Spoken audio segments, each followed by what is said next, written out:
Greetings, everyone, and welcome to another episode of the Critical Podcast. My name is Jimmy Good, and I'm your host, and joining me this week is one of our go-to podcast compadres, Mr. Levi Fletcher. Levi, how are you doing, pal? Hello. Oh, look at you, Hi. Mr. You're clad in plaid, as they say. Mm-hmm. I got the... the Deathly Hallows. Mm-hmm. Is that really what it is? Was I right? Yeah. Mm-hmm. For people who are just listening to us, Levi's wearing a shirt that's got a triangle, a circle, and a line in it, and I just always assume now that's the Deathly Hallows. So unless you're not a Harry Potter fan, then it's just shapes. So It is always the Deathly Hallows. Perfect. Good. You definitely scared somebody driving somewhere. Anyway, thank you to all of our Legionnaires who are returning, and to anybody new here. We talk about movies, games, TV shows, all of our favorite things. But before we get into it this week, I want to talk about a little bit of news. We've been following this story with Fox's acquisition. Who's going to acquire it? Is it going to be Disney? Is it going to be Comcast? Last week, Comcast put in a bid for $65 billion, which is nuts. And now Disney is counter-offered. Levi, would you like to take a guess at how much money Disney has offered up, along with cash and stocks? Take 65. They already, it's more than $65 billion. 105. Oh gosh, no, that's $71.3 billion. I was close. Went above and beyond there, which is pretty nuts. You know, again, like we've talked about in the past, for us, it's more exciting because we're like, hey, like which X-Men and stuff, you know, are going to get into the MCU or whatever. But there's a lot of other things to consider. And one of those things was the fiduciary duty that Fox has to its shareholders. So they had to entertain that idea from Comcast, even though they wanted to sell to Disney. But now Disney has come back with another huge offer with $71.3 billion seems insane to me. Obviously, all these numbers, anything over even $1 million is hard for me to comprehend. But I just thought it was kind of crazy. I just wanted to bring it up because I like following the story, and I'm just hoping Disney gets it. Yeah, Levi, how do you feel about this brand new development? Good. Keep it in the family. Well, you got to get it back to the family, right? You want to do that. You don't want Comcast in the family. Now, a lot of rumors suggest that potentially Comcast didn't even have the money in the first place to kind of do this. They just were doing that so Disney had to kind of, spend more money, kind of like asset denial or something. But it seems like there's going to be a lot of crazy stuff to come in the months ahead. But hopefully this all goes well and we get these MCU characters in the Disney theme parks. That's all I want. All right. That's because the CEO of Comcast is a DC fan. He's like, I'll do this. This will ruin them. Yeah, that's pretty good. But speaking of Disney, we have some bad news. Just found out about this. It sounds like all the Star Wars spin-off films, including that Obi-Wan standalone, have been put on hold recently. A lot of that might be due to the fact that Solo, a Star Wars story, did not perform super well for a Star Wars film. Levi, what do you think? Should they hold off or should they keep going? I think they should keep going. I like the formula they have right now of big blockbuster, next year take a break and do like a side story, big blockbuster. Yeah, I think there's a lot of things going against Solo. I mean, it's only 6 months after, we had episode 8, and I feel like you need like a full year to come back around. Plus, it was in a really packed time of the year, that May blockbuster time. It's just too difficult to do unless you're doing like a numbered episode, I think. So I want them to keep doing that because I want that Obi-Wan, I want the Yoda, I want the Boba Fett ones. Just like bring them. I don't know. It just sucks because like, yeah, I think we will. I think it's just going to be a while. I think they're going to kind of sit back and they're going to focus on, it sounds like, the episodes and then what the next sequel, like trilogy will be, which will be 10, 11, and 12, which is crazy to think about, right? I think it's more surprising that they're going to put Obi on hold when Ewan McGregor is a household name. Yeah, and I wonder, again, if it's because they're worried that this one didn't do super well, and they're just like, let's wait a little bit. I don't know, but we'll see. There was no marketing. There was no build-up at all. Oh, yeah. Yeah, well, I think a lot of it, you're right, with Solo, it started kind of, it was Super Bowl? Yeah, mm-hmm. Super Bowl, which usually they kind of typically lead a little bit more with that. But, like, I think in the past, the one I always go back to is, like, Iron Man 1. I think they premiered that, like, trailer at the Super Bowl, and then they had it come out in May. I don't know. They should just promote whatever they're going to promote next. Just make sure to give it plenty of lead time. So yeah, that kind of sucks. I hope we still get that Obi-Wan movie because Ewan McGregor wants to do it. I think it's like, please make this movie. Yeah, Levi, you'd still be excited to see Obi-Wan though, right? Yeah, absolutely. Is he the most like prominent character in your mind that you'd want to see like a spin-off of, or are those other ones, or there's maybe another one that I didn't mention that you'd actually like to see? Yeah, him and Yoda. I'm not a really big fan of Jango and Boba. I know they're a lot of fan favorites, but I don't think I want to see a whole film based on them. Yeah, I think a lot of that's because of like that extra or Legends continuity where like Boba's cooler outside of the movies. Because in the movies he looks cool, but he's kind of an idiot. Like he Yeah. looks like a fool. So I love Django though. Ooh, I love that Django. He's so cool, and he actually kills a Jedi. It's great.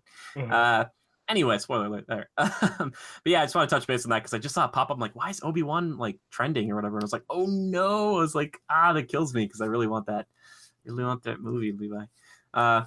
Anyway, we're moving on. Let's move on to the main part of the show. We have got two parts. Now, last week we talked about all of our highlights from E3, the games more specifically. And I didn't want to like say, hey, last week let's pick a press conference and say that's the best one or whatever.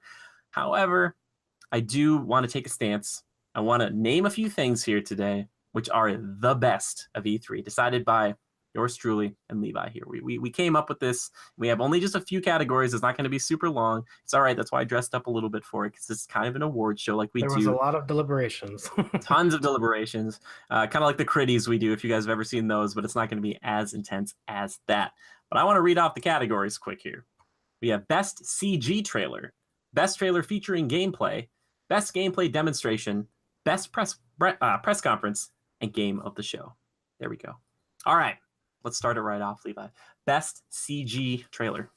And the nominees are Cyberpunk 2077, Beyond Good and Evil 2, Skull and Bones. Okay. We only picked 3 because there's just too many.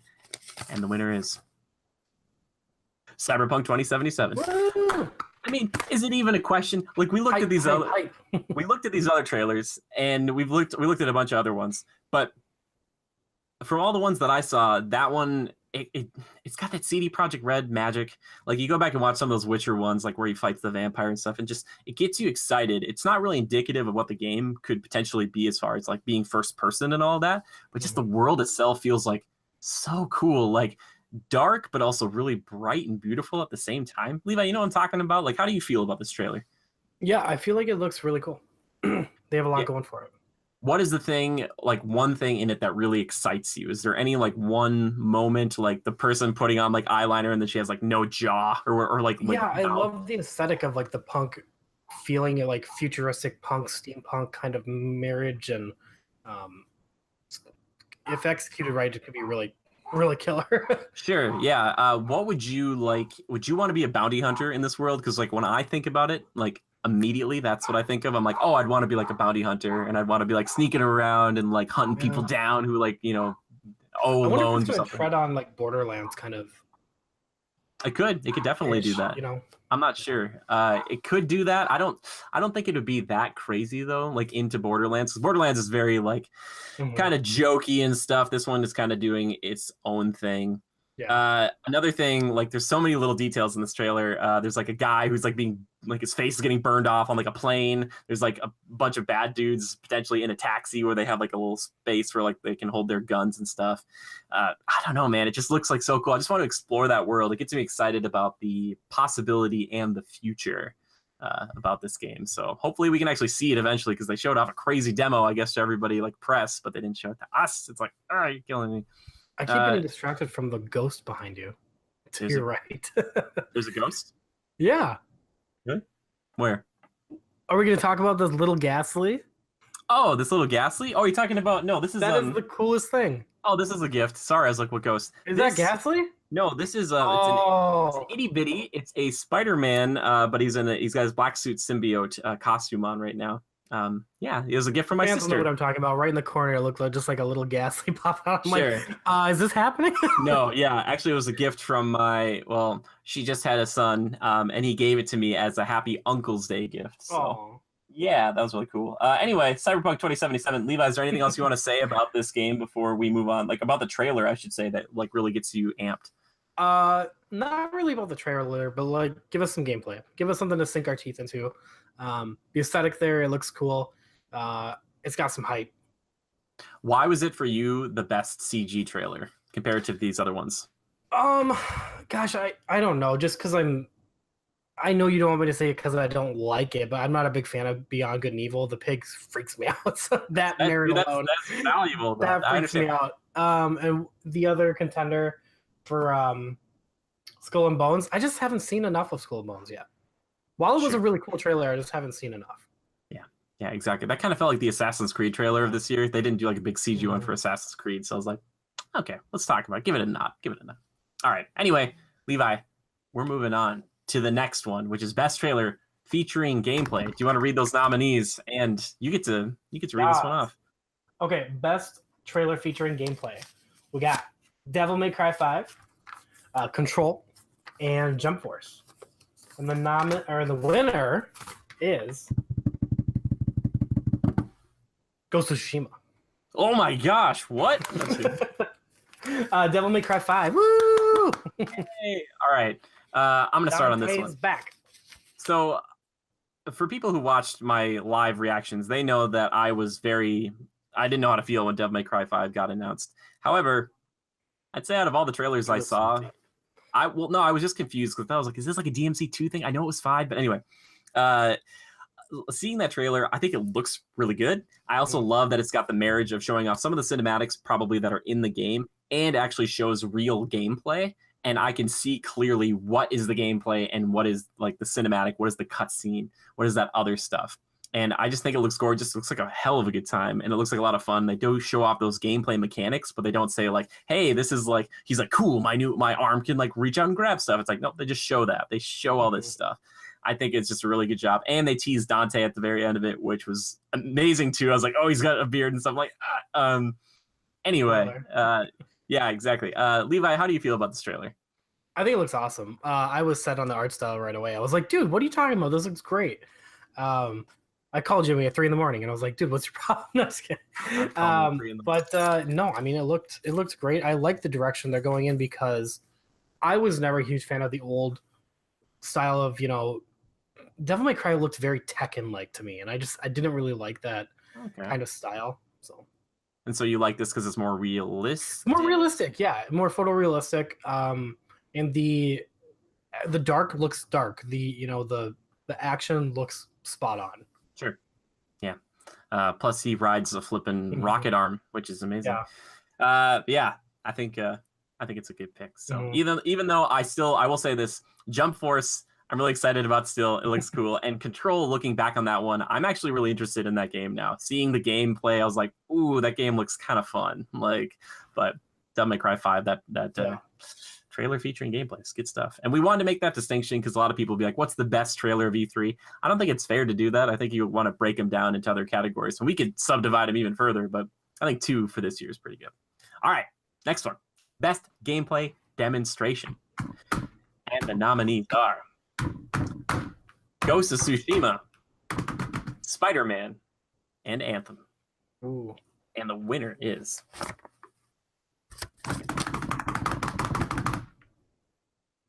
Spider-Man! Woo! Yeah, Spider-Man! Levi, tell me why Spider-Man just like the best gameplay demo of E3? Oh boy. I mean, this game is coming out in a little bit here. We finally get to play it. But Spider-Man looks so smooth.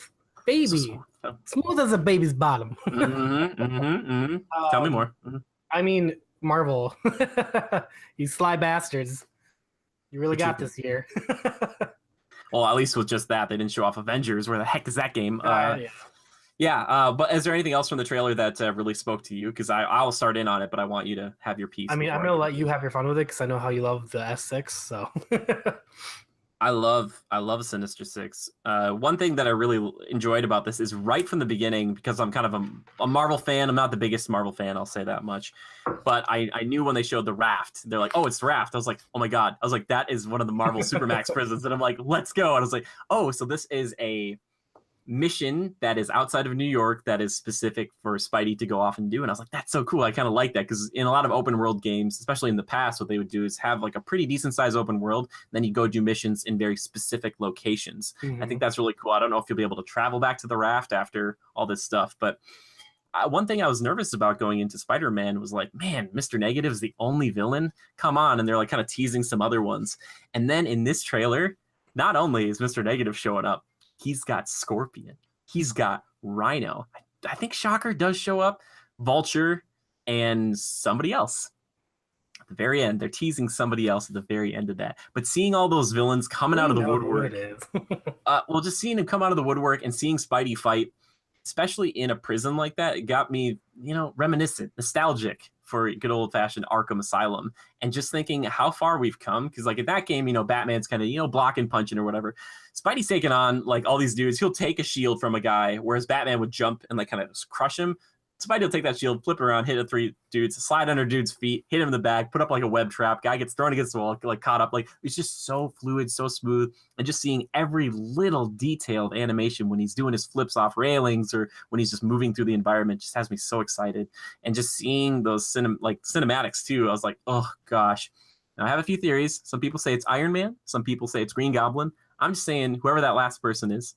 What if it's Norman Osborn in the Iron Patriot suit, which he's done before, so it's a combination of both Iron Man and Green Goblin? I'm just saying. But if it's Goblin, count it. But it's nice to see Mr. Negative there being like a lackey instead of like the main big bad. And I was like, oh, thank goodness. Because I was kind of bored at first. I was like, he's kind of the most bland character to me. Maybe I'll like him more so after.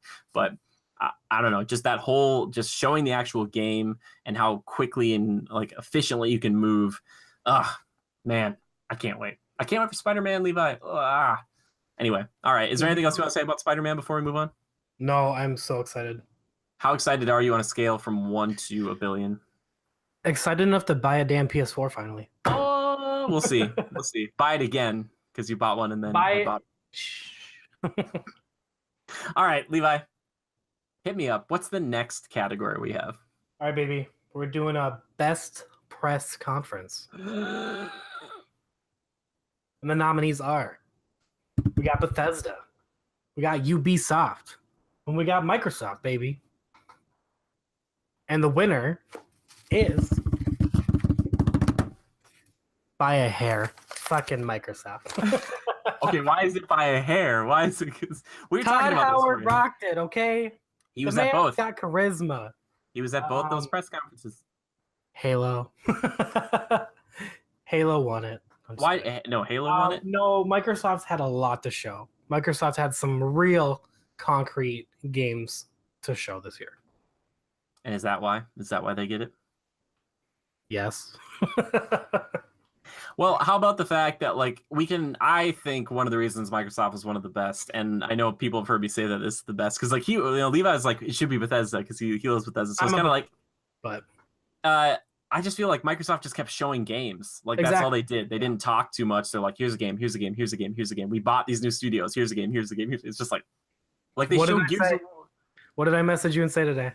What did you say? I haven't been this excited for Microsoft since 2007. Well, it's weird. They showed Gears 5 and I was just happy to see it, and I wasn't blown away by it. I was just like, good, you're there. I was just worried it was gonna be a Funko Pop game. I was like, oh my god, please don't do this to me. I was so scared. I was so scared. Oh gosh, don't do that to me, Microsoft. I think Bethesda still had a good show, and I think the 3 that we picked are, I would say, the best shows that they had. Not that the other competition was super fierce, I wouldn't say, but these 3 really, I thought they were the best ones. No insane surprises from any of them. I think you could say Ubisoft or Bethesda with Elder Scrolls and Starfield, but they didn't really show anything. It was just kind of the title card, we're working on it. Oh yeah, they didn't show Fallout. They didn't show Rage 2.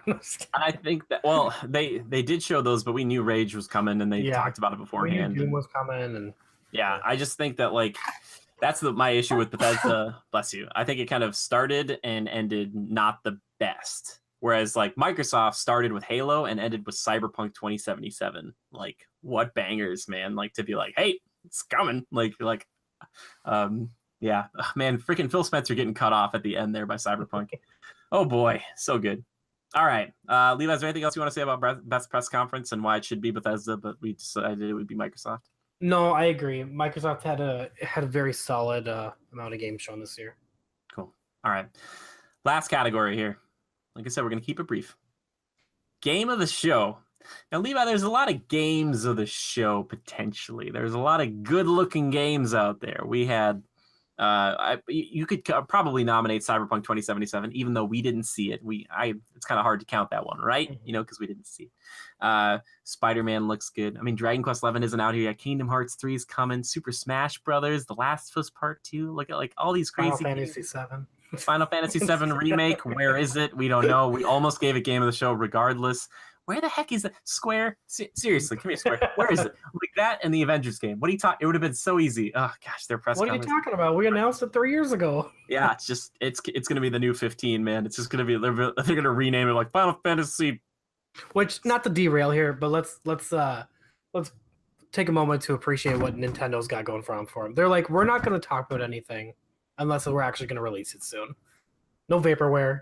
That's not completely true. Last year they talked about Metroid Prime 4, and we haven't seen anything this year from it. Reggie this year redacted that as listen. I'm not going to talk about Mother 3. I'm not going to talk about these games that we don't know about yet. But. What was the other game? Oh, how about that Star Fox racing game?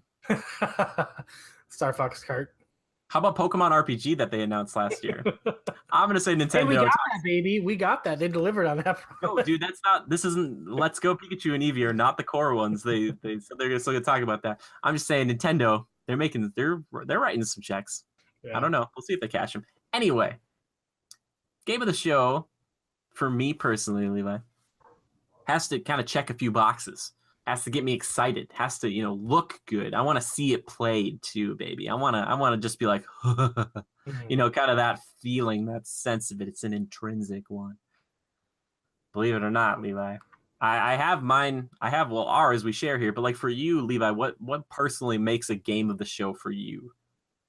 I don't know, just solid gameplay. I just like to see what I'm playing. Yeah. Is there anything else besides that? No. You want to look good, right? You want to look good. I want to feel good. We're at such a choosy time for games right now. There's so many games coming out. You want it to be the best it can be. Yeah, you want to stand out in your mind amongst all the other great things. You want it to rise above. And this game did just that. It did just that. All right. And our winner for Critical Reviews, Game of the Show. Levi, hit me with the drums. Ghost of Tsushima. Woo! What? Oh my gosh, what a crazy one to pick. Are you guys insane? Well, maybe just a little bit. Have you seen that, baby? You know what's crazy, Levi? I look at that Sony press conference, which by all accounts was all over the board. It was really good at times, really bad at times.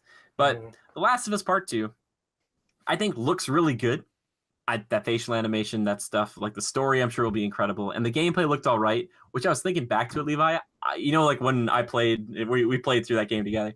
I would never play that game the way they demoed it because I'd be sneaking around just like shooting people in the head. Like I wouldn't be like running across like a wide open area like they were doing. I was like, I will never probably do that.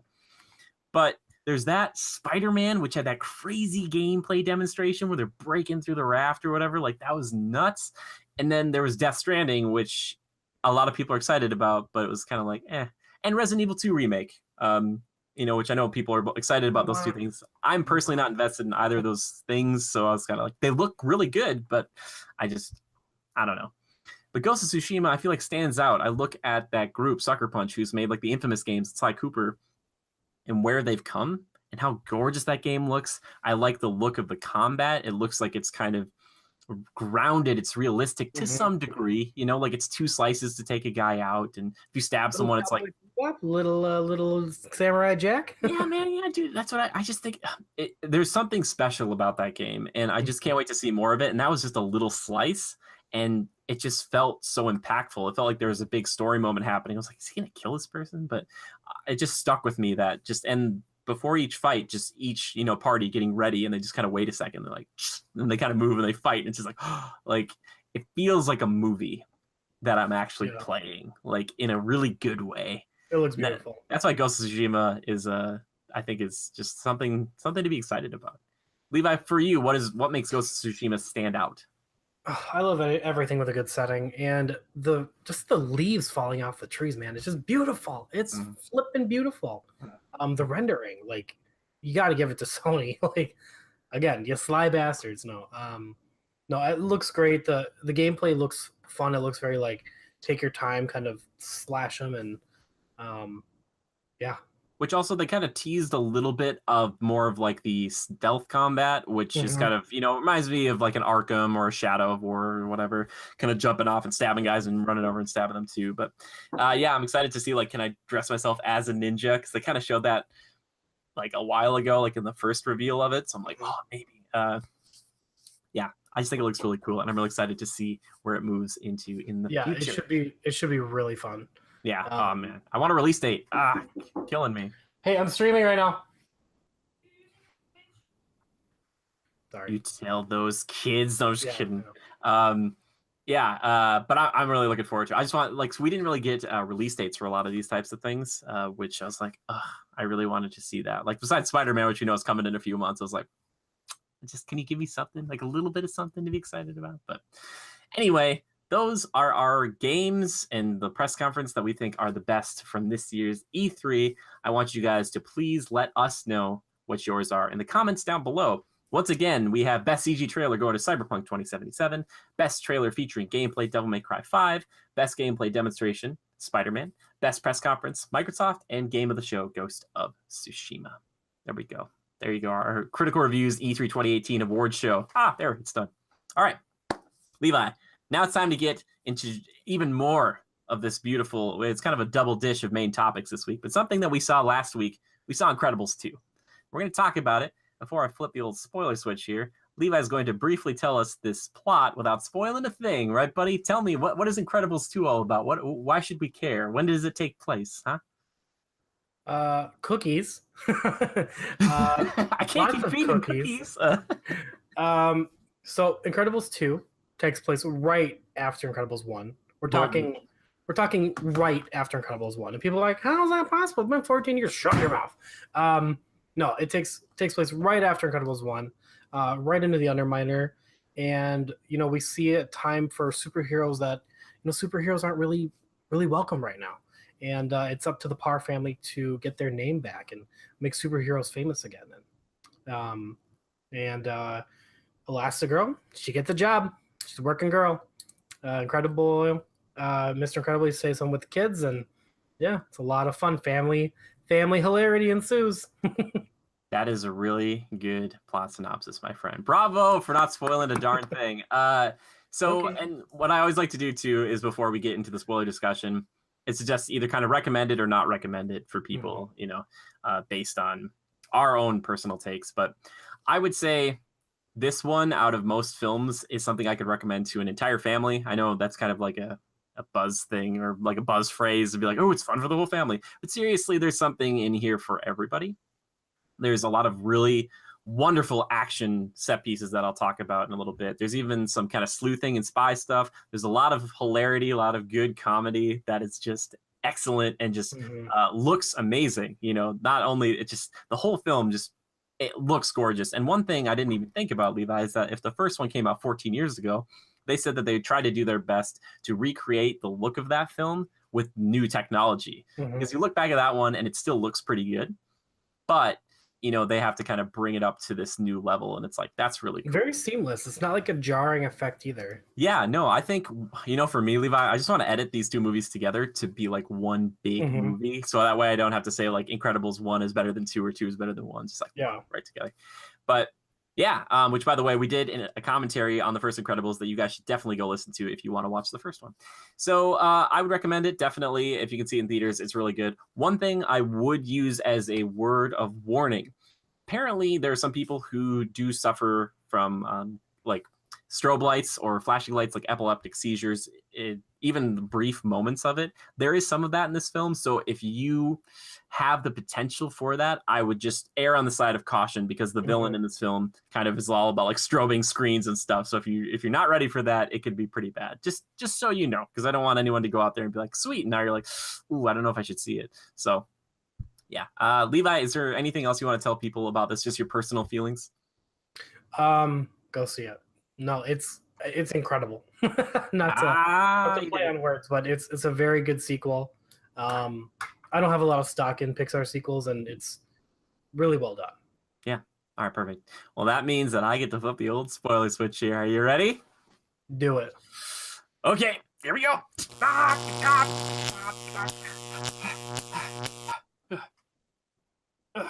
that thing, so many sparks. Let's just go through it quickly. So they choose Elastigirl to be the new face for supers because this guy, Winston Dever, says like they need to bring supers back into the light and they want to do it in a positive way. And Winston and his sister are trying to do that, and they're like, running this tech company. They pick Elastigirl because she causes the least amount of collateral damage, which I thought was so funny because like you have Mr. Incredible who's like, I gotta get back out there, and they're like, actually by the numbers, I think Elastigirl's the best bet. And he's like, why is that? And they're like, here are like your numbers for like what happens when you're in the field versus her, and it makes perfect sense that she probably isn't like knocking stuff down half as much as he does. And then I think of like Frozone, who's also there, who probably like they have to de-thaw things or whatever. Like, I don't know if he can do that for them, but I thought that was kind of fun and interesting. Mm-hmm. But to get to the action set pieces, one of my favorites and kind of a common complaint throughout this film is that at the beginning, they fight the Underminer. There's a big drill. Ellen saves a train at one point, and then at the very end, they steer that boat off so that it doesn't hit the city. So it's a lot of like moving big objects to not hit things. But the second thing, the train sequence where Elastigirl's after them with like the Elastabike or whatever, that sequence is so breakneck, white knuckle. It's so good. It makes Elastigirl look like the most badass person possible. She's going like over 100 miles per hour on this motorcycle, just zipping down the street. You really wouldn't think that they could make her look cooler than they did. Oh, yeah. She's like, she's got like that dark and brooding suit that she doesn't like. I'm like, man, girl, you look great. But she's just flying, and you're like, wow, I'm here. And then like you feel the speed. She's just going flying after this thing, and she jumps up, and the Elastabike can split into two. So she's kind of like rubber banding around to make sure that she can like get into weird spots. There's a part where she goes into a tunnel, and she has to ride on both sides of it instead of like going on top because there's not a lot of clearance for her in the train.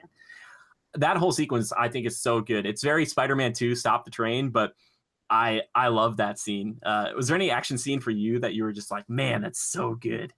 I mean, that's the first one that really stood out to me. And there's some fight scenes later on, but no, I think that bike scene was just killer. Yeah. Was there anything, because like for me, it's the first time she like splits apart and does like she does like a front flip or something and like it does something like, I'm like, whoa. Yeah, carries her back over. Yeah. Yeah. That's man, that's so freaking good. What other scene in there for you like really stood out? Trying to think about like, a lot of like the fight scenes were really cool. I feel like the fight scenes were almost more well done in this film than they were in the first one. Yeah, we had a lot of different supers using different superpowers. So.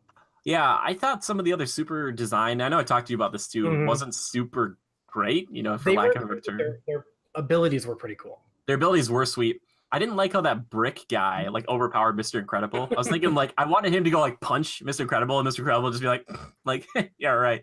And kind of knock him away, which we should say these other supers are fighting them because they've been hypnotized by the Screenslaver, who I would say is kind of a weak villain. It's pretty obvious who it's going to be potentially. There's like kind of two people it could be. But it's actually, I should say, we're in spoiler talk here. It's Winston's sister, Evelyn, who kind of hates supers because her parents were murdered and they loved supers, and they had two phones in their house, to Gazer Beam and this other guy, and they didn't pick up the phone. Like, the dad was like, we don't have to call the police. Let's just call the supers. Supers never came. Parents got killed. And so she hates supers, and she wants humans to fight, for themselves, to fight for their own rights. So her basic plan is to mind control a bunch of supers into killing a bunch of people and making superheroes illegal forever. I don't know. What did you think? I like the idea of having more of like another tech-based super villain, but I thought she was so weak compared to Syndrome. Yeah, Syndrome had a lot more charisma to him, I would say, as a super villain, because he had a reason, and she had a reason too, but it was a little cliche. That was the only thing that kind of bugged me about the film, is that little cliche. What was cliche about it for you? Just like you knew that it was coming. It was very predictable. Sure. Yeah. Well, I guess it's kind of a kid's film, so not mad, so she's I guess it would have been better though than to like give Elastigirl like some young girl who wanted to be her companion, and she's like, "No, you can't. I work alone." And you wouldn't want the same. You wouldn't want to retread. Yeah. But again, I look at it because it follows up immediately after the first one. Like, not as big of a thing. If it would have been like a 10-year jump, I'd have been like, oh, so like everybody's stronger now, the kids are stronger, like this person shouldn't be as big of a threat, as like Syndrome was. I think there's we should just kind of run through all the characters pretty quickly. Helen was great. Mr. Incredible, I feel like just so amazing, such a great kind of column in the middle of this whole movie, holding everything together. The kids though, Dash gets put on the back burner. I think Dash is still great, but I think Violet and Jack Jack have a lot more play in this movie. I love that Violet is like one of the people in the beginning who's questioning what Helen is doing. She's like, so mom is basically going off doing superhero stuff, even though it's illegal. And Bob's like, yeah, kind of. Well, hey, there's the bus. You should go kind of get out of here, which I love. But I love that out of anybody, she was the one who was affected most by the Underminer attack because there's this boy that she likes and she's going to go on a date with him, Tony. And they wipe his memory because he sees her without her mask on. And then she's like, she feels really bad. She feels like she was stood up, but then she realizes, oh, wait, dang it. You know, his mind was wiped. Like after Bob tells her, he's like, yeah, that's what happens. So I love that they like try to work that out and try to get Tony back in with her. And she's just like so angry about the whole thing. And she's like trying to destroy her suit. She's like putting it down in the garbage disposal and she throws it against the wall and all that. Yeah, I love Violet. Adolescence? Yeah, exactly. Did you like Violet in this film? Yeah, I thought Violet actually stood out more in this film than she did the last one. Mm-hmm. Yeah, I think they gave her kind of the forerun this time and let Dash have a little bit of a backseat. Yeah, and I like that, you know, between him, Dash learning math, and like Bob trying to help her with her love life, like he is trying to be a better father and he's trying to do it all, and it's just so hard. And I love the thought of Mr. Incredible, like the world's strongest man potentially, who just can't take care of his kids. Like he can do anything really, but he just can't take care of his kids, and he's just like, it's just taking him down a notch. And one of the biggest things is because Jack Jack is finally showing off all of his powers, which he has so many powers in this movie. Like it's crazy. In the last one we saw that he had like pyrokinesis, he could turn into metal, he could turn into a demon. But now he's got like levitation, telekinesis, he can go into a pocket dimension, he can clone himself, he can make a bunch of portals, like he can shoot blasters out of his eyes, which they use to a funny effect. And he gets to a really good little fight with a raccoon. Levi, do you want to tell us about the raccoon? Okay, what? Tell us about this raccoon fight. I just think it's so funny. My buddy Colton and I have always had this like little funny quip from when we were like really young called "When Fuzzy Raccoons Attack," and this is literally exactly what I thought of when that happened. That and the movie Elf. But no, Jack Jack gets in fight with this raccoon, and it's just on. And the animation for this scene is so on point. Yeah. And Jack Jack is just like turning into fire and flinging chairs, and the raccoon's like really actually putting up a good fight. Super funny. I feel bad for the raccoon like halfway through when Jack Jack starts to like use laser eyes and stuff, because like the raccoon's like, oh my gosh, like this is way too much for me, like I'm so sorry, I didn't mean to get this fight with you, because Jack Jack sees that robber on TV and then looks out the door and sees the raccoon, and it's like, oh, he's got a bandit mask, I gotta fight him. Which I just really enjoyed that fight. My favorite part though is when he does like the raccoon thinks it's safe because it's like actually it gets tied up in one of the chairs, one of the beach chairs, the pool chairs, and it sees Jack Jack just turns on fire, and it's like, oh, and then it's like throws a chair and throws another chair, and the raccoon's like, I gotta get out of here. It's very funny, very funny. I just feel bad. It's weird to see an anthropomorphic kind of animal in Incredibles, because they haven't had that yet to that extent. I was like, oh, but it was really funny. It was really good scene. Let's see, is there any? That's pretty much all the main characters that we could talk about. There is a new one, Void, voiced by Sophia Bush from One Tree Hill, who was okay. She was fine. I kind of liked her powers. She had some interesting things going on there, making portals and stuff. She was the one. She's awkward.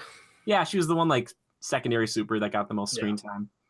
Was there any other kind of sequence in the film that like really, like to you, really stands out? I mean, I liked the sequence too where she finds the screenslaver. Dude, yes. For like a second, and then they have this like fight in the hallway and in this apartment building, and then the apartment building blows up, and cool. Dude, you touch on perfectly. I love that sleuthing aspect of Elastigirl, because like she gets a little bit of that in the first movie where she's sneaking around the base. In this one, she is trying to sneak and find this person while she's on like a TV show remotely, and she's trying to find this person, and she tries to get him, and then she saves that dignitary or whomever that is, which I thought was really cool, from the helicopter. And I love that she knows how to fly a helicopter and stuff. Like she knows how to fly a jet. Like there is some cool like information about her backstory that we get a little bit in this movie, and a lot of it is just like she is a trained pilot in like almost anything, which is really good. I thought that moment though, when she's in the plane at the end with the villain, with Screenslaver, with Evelyn, that they're kind of like going up really fast and like she's losing oxygen or whatever. I thought she was gonna like expand her lungs like before that, so that way it looked like she was having hypoxia and she was kind of getting kind of dizzy and crazy, and she was gonna kind of pull one over on the villain. I thought that was gonna happen, but like she didn't. You know what I mean? Like, did you think something like that was gonna happen? I was like, no, I was more distracted by like the kind of like drunk adult kind of aspect of it. Sure, yeah. That I was like, wow, okay. Well, I respect the fact too that like they knock the villain out the window, and I thought, oh, is it like Syndrome? Is she just dead? And it's like, no, Evelyn jumps or gets thrown out, and then Helen goes after her, like plummets and gets her, and then like still saves her, doesn't let her die. And I was like, that's pretty cool. Like, I love the whole like hero's not going to let a villain win by dying. They really let Elastigirl just shine in this film. Her parachute, I feel like she uses that a lot, but she did that cool while she was sleuthing. She turned into like a flying squirrel, like she was like a kite. I don't remember her using that in the first film a lot.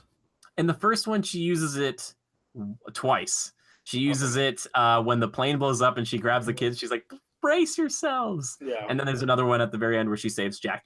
And she's like, look at me, mom, look at mommy, whatever. But in this one, she uses it maybe 2 or 3 times. Yeah, it's definitely her movie, wouldn't you say? And I don't think it's weak for her. I think it's really good. Yeah, no, I thought that she did a great job. Was she your favorite character in the whole film, though?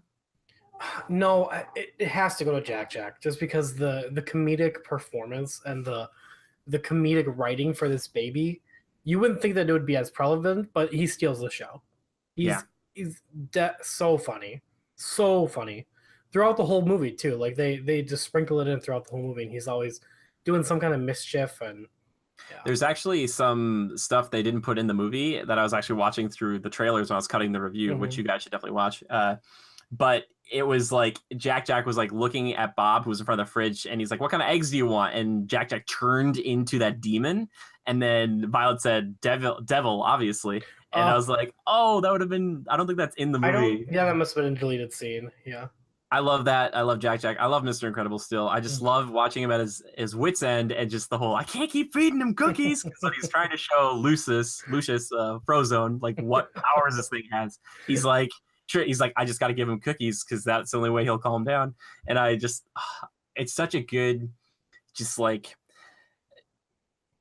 it's such a good comparison to like a more, like I should say a stereotypical father who's just like, I'm just going to give the kid whatever it wants. I don't want to deal with it. Like, you know, and he's trying his best. He's reading all the books and falling asleep. And I will say this though. We forgot one main character, Levi. Do you know who I'm talking about?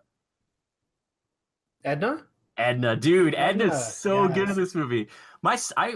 She reminds me of my sister Amanda, who you know a little bit, Levi, in that like Edna wants nothing to do with this baby. Like Robert comes over, he's like, can you watch him for one night, please? That's all I ask of you. And then he starts showing off all these powers, and Edna's like, oh, and she's like, I will definitely watch him. And then like in one night, she makes a suit that is capable of dealing with all of his powers, which is so great, and just like showing off that capability once again. It's just like Edna's she just like legit steals the whole movie for me. Just in that few minutes she's there, she's like and she's like Auntie Edna and all that stuff, and I'm like, oh, so good. I love Edna, man. Do you like Edna? Yeah, I love Edna. They need to give her more screen time, I think. Yeah, I think so too. I think it's hard because like what else does she do besides make a new suit for them? Yeah, but she can make her own suit for herself and then jump into the fray. She wouldn't want to. She'd be like, superhero things are not for me. I designed them. I'm not designed for combat. I freaking love Edna. Anyway, basically, Levi, what would you give this movie if you had to personally rate it out of 10? I'd give it a 9.5. Okay, and would you say a 9.5? Yeah. Would you say it's better than the original? Same? Less? I think the story is actually better than the first movie, but the villain is better in the first movie than it is in the second one. But the story as a whole and the progression from the first movie, it's there. Well, I'd say the locations aren't as cool as some of the ones in the first one. I love that jumping back to that setting of the tower that DevTech is in, that big tower. It's a big stormy night. They go up there, or their new house. I think that's really cool. Or seeing New Urbum. I think that big like New York, which is just like a crazy huge city. Yeah. I love that.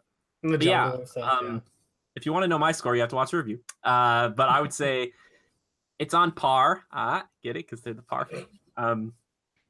On par with the first one. I think the first one still wowed me a little bit more, but I think there's some really good stuff in here. And to me, I think if they're going to keep continuing like this, if they make a third one and they make it immediately after, it's going to be like Lord of the Rings to me, where I just want to put it as one big movie and just be like, just watch the whole thing. Because like you could literally like Avengers. How can you rate it by itself? Well, you try to as like a standalone, which this one still kind of, it does a pretty good job of that. I like that like the Underminer in the beginning, even though he gets away and that whole sequence is pretty fun. I would just, if you could literally watch the first one and go to the theater immediately after and watch this one, and it's just like just one continuous movie. Like that's how it feels to me, and I just applaud them for doing a good job. Brad Bird and everybody, like just killing it. Man, it's so good. Go see it, please, and let us know what you guys think. If you've seen it, have you seen it? Review it down below, or if you want to see it, who's the character you're most excited about seeing? All right, Levi, it's time to move that to the segment of the show that I like to call, that you like to call, that we like to call Time Magic. Time Killers. I was going to say, we're going to get sued by Yu-Gi-Oh, man, if you keep doing this. Anyway, Time Killers, the games we've been playing, the movies we've been watching, the TV shows we've been doing, besides Incredibles 2, Levi, what have you been killing time with? A little bit of Divinity. What? Divinity what? A little bit of Divinity 2, baby. Divinity Original Sin 2, right? Meh. Just give me those spells, baby. We got Pokemon Quest for the Switch that I've been streaming. Pokemon Yellow that I'm replaying right now. And yeah, I'm also rewatching Pokemon too. Just been very Pokemon centric this summer so far. For sure. Playing Pokemon Go. Pokemon Go. It's got a shiny Tyranitar and a shiny Gyarados. So side note, just for you, for your knowledge, I'm actually finishing up that vlog, by the way. So nice. I'm sorry it took me so long. Which we wrote some checks in that one we couldn't cash, so I had. We said we were gonna vlog Tyranitar Day 2, but we did not. What is all this? But I will tell you, stuff? Mall of America was hopping. Hundreds of Pokemon players. You say we, and you said in that video like we are going to be covering this, and I'm like, and Jimmy disappears the weekend I need him. So. Well, not true. You're like, we're not doing this today. It's stormy. I'm not on a boat. Anyway, for me, I finished up Arrow and I'm watching Flash right now, which is pretty good. I enjoy it. And I'm actually watching some old Simpsons too, which is really fun. I really enjoy going back to that.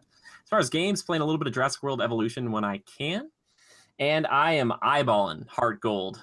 My sister loaned me this amazing Pokemon, or this 3DS here, which I think I've shown off here before, but we're working on we're working on a video series featuring a game on this system.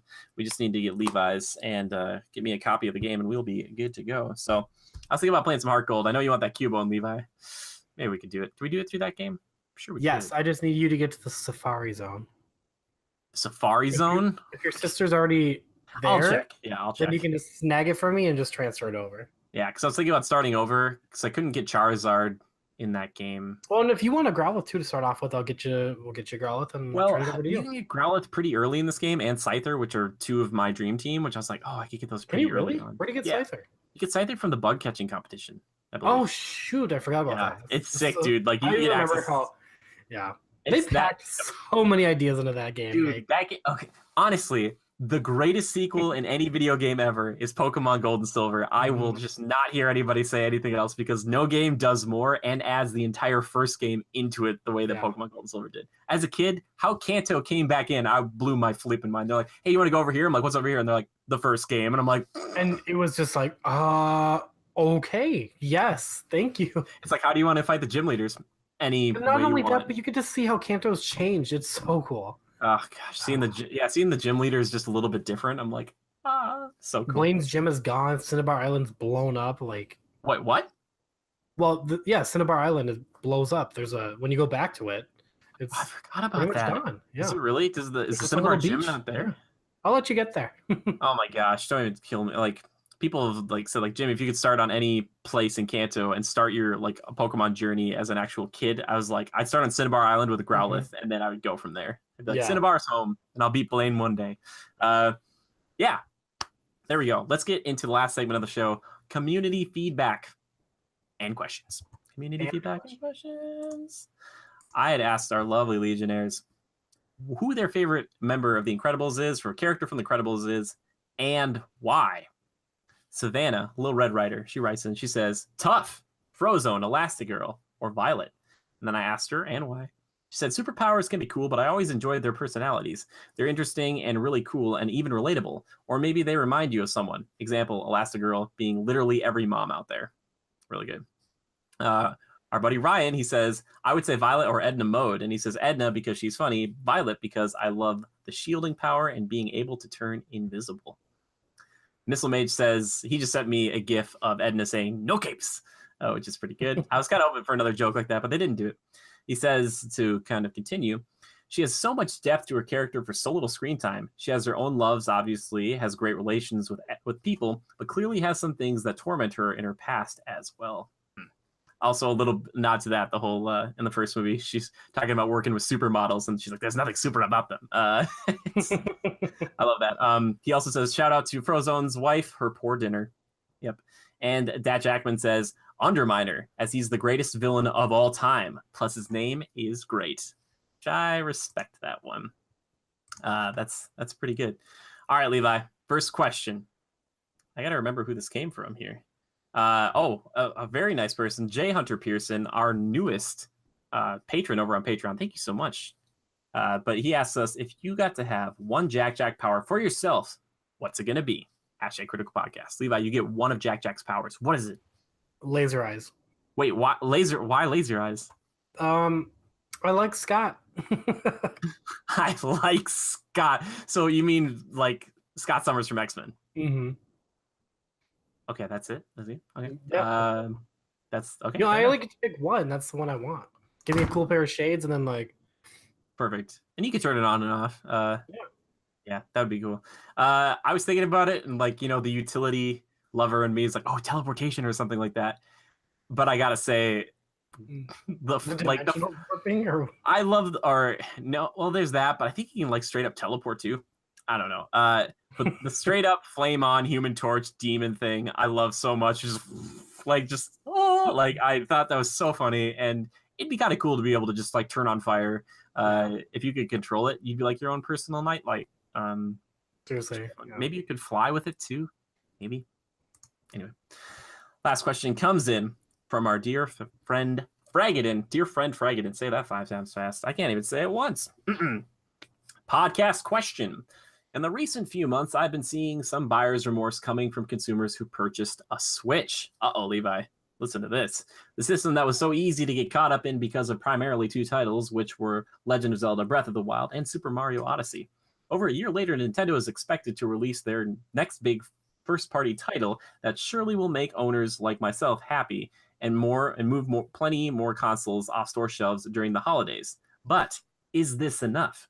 Do we think the marketplace will perhaps correct itself and sales will take a hefty plunge? Can we trust Nintendo to continue to make this hybrid system relevant while the other two powerhouses in Microsoft and Sony are pushing their current consoles' boundaries and at the same time looking ahead to next gen? Levi, give us some hope. Should we hope for the Switch, or do we think they're going to take a plunge in sales? No, this holiday season, are you kidding? The bundles that are coming this holiday season with not only Mario Party, Let's Go Pikachu and Eevee, Super Smash Bros. This thing is going to be the hottest. I'm calling it right now. Date stamp it, 6/20. We're going to be talking about this at our podcast during the holiday season. No, we're going to move some units for the Nintendo Switch. Absolutely. Oh, yeah. I understand where he's coming from, though, because at least originally... there was a slow build-up. Yeah. Yeah, well, there's just like the other year, you're kind of like looking at just 2 big games. There were games... There's like Splatoon and there is ARMS that were kind of more first party. But I think like games like Fire Emblem and eventually Bayonetta, when it comes, that'll help as well. So I think it's going to be more of a slow burn over time, and there isn't as much third-party support as like Microsoft. Players mostly kept themselves busy with like Shovel Knight and the Nindies and And people are getting excited when they announce games for Switch, like Battle Chasers and Darkest Dungeon. You should definitely check those ones out on Switch because those are like Hollow perfect Knight. Switch games. Yeah, Hollow Knight for sure. Dragon Quest XI's in development. Yep, and I think that stuff will definitely help. I can see where you're coming from, though, Sean Fraggenden. Yeah, but I think, Levi, I think you have a point there. I think bundled with Smash Brothers or Let's Go Pikachu Eevee, like that's the one I'm looking at where I'm like, cool, that'd be a really great way to get a Switch in a game that I'm kind of like on the fence about. But for a launch game for me personally, not a launch game for the system, but like when I launch into this system, that would be a really good one, I think. Yeah. So don't worry too much, Frag. I think it's going to be okay, but I appreciate your cautious nature. That's all I'll say for now. It's going to be a good year. This year and next year are going to be good years for the Switch to really cement it. I think that with the success that it's seen, more and more people are hopping on. They're like, yeah, our game can be on Switch too. And I know it's hard for people to make games for Switch. However, I think we're going to see more and more if the install base is there. If they're like, oh yeah, we should make one for Switch. There's a lot of people playing on that. Yeah. But a lot of people, I'm thinking the Switch is like a second console. Like people had a PlayStation 4, or there's double the people have PlayStation 4. They have Xbox One, but they had those ones. So it might be hard for some people to want to make a Switch version. I don't know. Nintendo just needs to get those exclusives. And you know how you do that, Nintendo? You just show off a little bit of Metroid Prime 4, that new core Pokemon that's coming in 2019. Come on, you can do it. Or Pikmin 4 or Animal Crossing. What are you doing? Sorry. I'm sorry. They're coming. They're coming. They're coming. All right. Anyway, Levi, believe it or not, I think that's going to do it for us this week. Yeah, I think we're actually kind of a little bit short on the show than we normally are here. So Levi, to end the show, I want you to tell me 3 things that are good, one thing for each about Sony, Microsoft, and Nintendo that you wouldn't normally say. Tell me one thing you respect about each. Okay, Sony. I normally am not a big fan of Sony. I haven't really always had a PlayStation. I had it for a couple months. But this year, out of any of them, has had a very stellar lineup of games. I'll say that. I already said it earlier. I haven't been this excited for Halo or Microsoft since 2007 when they teased Halo 3. Microsoft killed it this year. Solid line of games.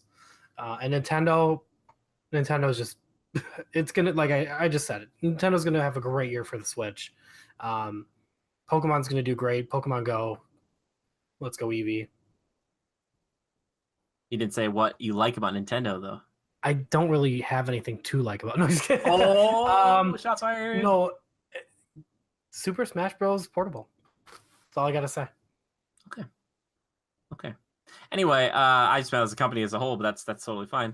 If you want to get your butt kicked on the go, it's totally fine by me. I'm going to do it. Doesn't matter. Yeah. As a company as a whole, I also said this earlier, but just not releasing games until they're ready. Who are your Smash mains, by the way? I forget about this. My Smash mains? Yeah. We have Link, Lucas, Pokemon Trainer when it comes back out. Cloud will be a new one. Diddy Kong Jr. No, Bowser Jr. There's too many mains. I picked the most annoying characters. I got a team of 5, okay? Okay. Healthy roster of 5, and you got like a 40-player roster coming out. Sure. Okay? Oh, you have more than that, probably. Yeah. And Toon Link. Yeah, dude, Toon Link, I love way more than Young Link. I hate Young Link. I really don't like him. I just hate his voice. No, Toon Link is fun. Yeah, I always played Fox. He can charge that shot in the air now. Oh my gosh, so cool. I hope that Ridley is like a main for me. I really like the Ridley. He looks, and I like Bowser a lot too. I love that over B where I don't know if he still has that, where he grabs someone and slams them down. But King DDD, oh my boy DDD, big old hammer, just a big old boy with a big old hammer, just charging it up, waiting for that shot, just as doing his little yeah, man, I love DDD. Anyway, but for me, quick about the 3, Nintendo always just makes fun games. Like their games are just legitimately fun. Sony, the quality of their games is unmatched. It's just, I gotta say, it's hard for me to think like with first party stuff. It's just it's at a really high tier, and I appreciate that threshold of that. And for Microsoft, I appreciate that they're gonna keep fighting. They kind of even hinted at a new generation. I know some people might be angry if they got the Xbox One X that there might be a new console coming in a few years, but I still think it's cool to see that Microsoft is doubling down on games, and I'm excited to see what the future holds. And I'm hoping that they get some freaking sick first-party IPs. Come on, show me Fable or show me something else. Yeah, they need it. And I love Gears, and I like Halo a lot. I'm almost in love with Halo, but I don't love it yet. I like it a lot. So, yeah, there you go. Anyway, Levi, I think that's going to do it for us tonight. If anybody has a question or a topic they want to hear us talk about on another episode of the podcast, all you have to do is tweet the hashtag Critical Podcast to either of us. You can tweet at the Critical Reviews account on Twitter, which is @GoCritical with a capital G and a capital C. Or you can tweet at me personally. I'm at JimmyGood013. And please tweet me. Tweet me anything. Tweet me a funny GIF. Anything. That's good. Levi, if they want to tweet you, though, where would they tweet you? I'm at Levi Fletcher. Perfect. Excellent. And as we've been talking about in the past, we do stream on Twitch. Levi's more of the weeknights. I'm more of the weekdays and on the weekends when we can. But if you want to head over to twitch.tv/critical reviews, you can hang out with us and see Levi potentially play Pokemon Quest in his horrible, never-ending journey to destroy Pokemon in his... Gotta slaughter them all. Gotta slaughter them all. Yeah, he's definitely, for sure is that. Anyway, I want to thank a few people. I want to thank This Is Dale for our intro and outro music. And I want to thank the one and only Yorin Evers for all the art pretty much that you see here on the channel. He's excellent, and you should definitely check out his work at Niraj28 or at Jade Circle Art over on Twitter and Instagram. However, Yorin is working on a special project, and he would like me to tell you a little bit about it right now with this brief, spoiler-free plot synopsis. When David opens a mysterious box that transforms his arm into an alien weapon, he at first uses it for good, to right the wrongs of his high school. But as more of his body is transformed, he finds that playing God comes with its own set of new, self-destructive perils. And he said, at its core, it's like Venom meets Chronicle. Sounds pretty cool, huh? So if you want to see updates on that, you can check it out over on his Instagram. I think that pretty much does it here for us today. Oh, but Levi, there's one other thing I want to talk about briefly here. If you guys want to support Yorin, you want to support us, if you want to make us bigger and better, because we're working on getting some new things here, and you want to help fund this glorious campaign, as I say, or put food in our bellies from time to time and allow us to go see these movies and play these games and review them for everybody, consider donating to us over on patreon.com/critical reviews, because that is how you're going to help us the most. Or you can share us with a friend. But the real goal for anybody who's kind of interested is that Levi and I want to do this. Like, this is something we want to do moving forward, and we want to do this as at least part-time jobs, And as we are right now, we're not there by any stretch, but one day we hope to be. So hopefully with your help and with your continued support, we can get to that point one day. Because if I could be Levi's boss, oh man, that would be excellent. I just messaging him all the time to get back to work. Anyway, complaints. Exactly. But anyway, thank you all for just watching. We appreciate just your time and hanging out with us. That means a lot. Also, I was on an episode of the Ombra Gaming Podcast the other week, and it is out now. You should definitely go check it out if you want to hear me talk about E3. So, with that being said, I just want to say thank you, Levi, for being on the show. Appreciate it, buddy. What was that? Did you just like slam the table?